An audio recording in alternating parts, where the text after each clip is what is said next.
Supporters of Israel are coming together for a show of solidarity in Washington. Among those in attendance, you have Susan Rice, the president's national security advisor. Also, we saw just a little while ago House Speaker John Boehner. At this event, this is put together by a group called the National Leadership Assembly for Israel. And often is the case, the United States right in the middle of all things Middle East. Here is Secretary of State John Kerry speaking a little earlier today.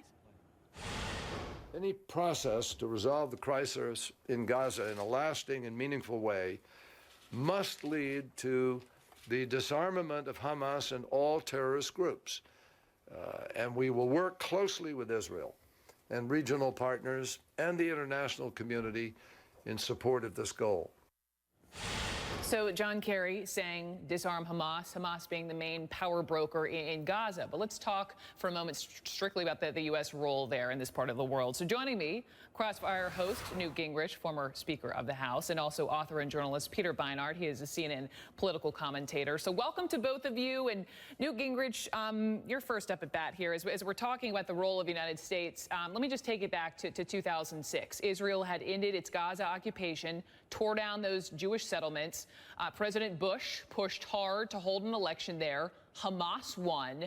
How much of the problems, and Peter, same question to you in a minute, but Newt, how much of the problems now date back to that 2000 election that put Hamas in power?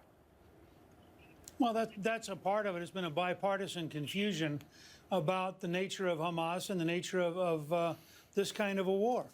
As long as Hamas is able to operate and retain their commitment to the destruction of Israel, you can't possibly have a peace process.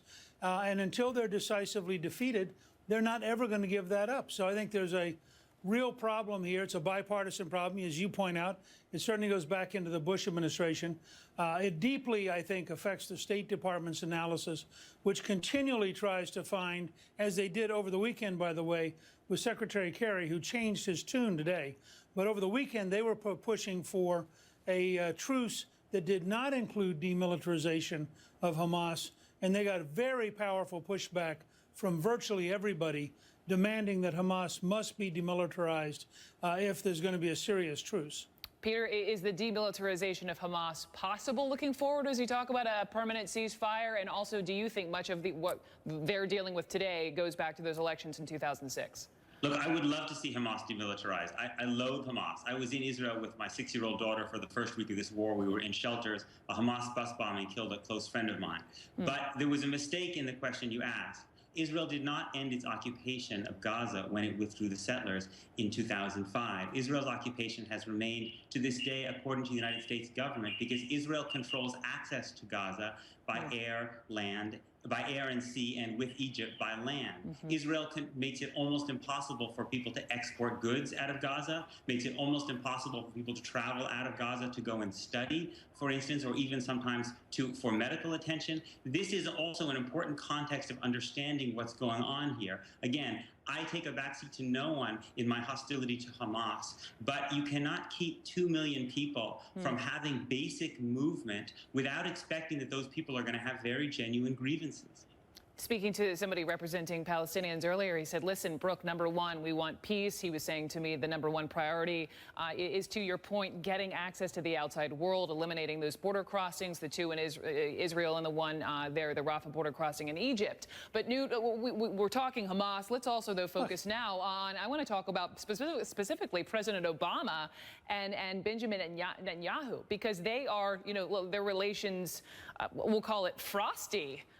Do you think too much is made of that?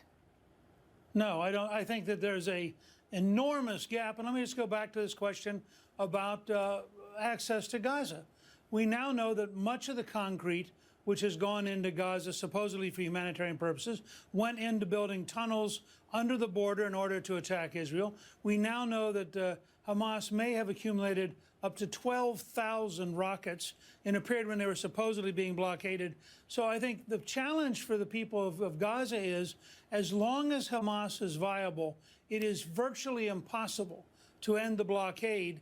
And I think this becomes a question for Palestinians. The difference is President Obama wants ceasefires, and the evidence over the weekend was that he was pressuring Secretary Kerry to desperately reach out for a ceasefire without demilitarization. Benjamin Netanyahu wants to eliminate the ability of Hamas to fire missiles and to build tunnels. And as Prime Minister of Israel, he has an enormous obligation to the people of Israel to try to protect them from what they've just gone through with well over 2,000 rockets fired into Israel in the last couple of weeks. Go ahead, Peter. I know you were shaking your head. With all due respect, some of what Newt is saying is not correct. There are aspects of this blockade that have nothing to do with security whatsoever. Preventing Gaza fishermen from fishing more than 3 miles off the coast does not have to do with security. Preventing Gaza businessmen from exporting agriculture to Israel, the West Bank, is not a security threat. Preventing Gazan students from going to study in the West Bank or around the rest of the world. In fact, these things threaten Israeli security. They produce the very rage and despair that Hamas and other jihadist groups feed off of to continue their war.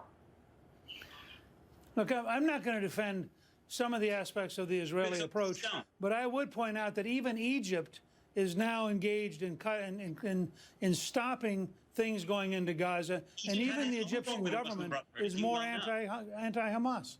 Go ahead, Peter, respond. I know it's tough with the connection. Under Sisi, Egypt is not a country that could care much at all for the Palestinians' welfare either. I would hope that we and Israel, a country that I love, would hold itself to a higher standard than the dictatorship in Egypt. I want Israel to defeat Hamas, but Israel is not going to defeat Hamas and get the Palestinian people to turn against Hamas unless Israel stops those aspects of the collective punishment of Gaza, which are not legitimate security means. And some of portions of this blockade, unfortunately, are not about security. In fact, they hurt Israeli security. Peter, let me ask you this, because we know President Obama and Secretary Kerry both have decried civilian casualties. There have been many in Gaza. Both continue to emphasize that Israel has a right to defend itself. Do you think, with what you're hearing coming out of Washington, do you think Netanyahu, do you think Israel is happy with the support they're getting there? I think that this military operation is very popular in Israel. Military operations in general tend to be very popular early on, but a military operation is not a substitute for a political strategy. Israel does not have a political strategy against Hamas. Its political strategy should be to show that those Palestinians who accept Israel's right to exist and practice nonviolence, like Mahmoud Abbas, like Salam Fayyad used to, that you have to make them winners. When you show the Palestinians that those leaders, like Abbas, get only increased settlement growth even after they have repeatedly accepted Israel's right to exist and agreed to prosecute the Palestinian struggle nonviolently, you are making Hamas's life much easier. To defeat Hamas politically, you have to make those Palestinians who accept Israel and practice nonviolence into winners. This government, sadly, in Israel has done the opposite. Newt Gingrich, final thought. Well, look, I think that to suggest that people who have fired over 2,000 missiles in the last couple of weeks, most of those missiles, by the way, designed as terror weapons because they're very inaccurate, and the only people they can hit are civilians. They're not anti-military. I mean, you look at the whole framework right now and ask yourself, if the United States had a neighbor firing 2,000 missiles into our country, what would our reaction be? We're not occupying any of our neighbors. I mean, Israel's right to self-defense, but the analogy is wrong because America is not occupying Mexico or Canada. Okay, but I think you put far too much burden.